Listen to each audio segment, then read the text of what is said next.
How to log out your Gmail from another phone or device. Hey everybody, welcome to our channel. In today's video, I'm going to show you the way on how you can log out your Gmail account from another phone or your device. So without any further ado or delay, let's get started with today's video.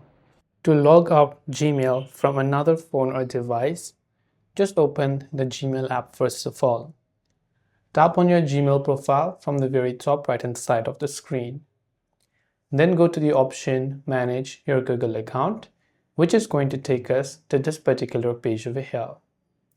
When we're here, go to the option called Your Devices and select it.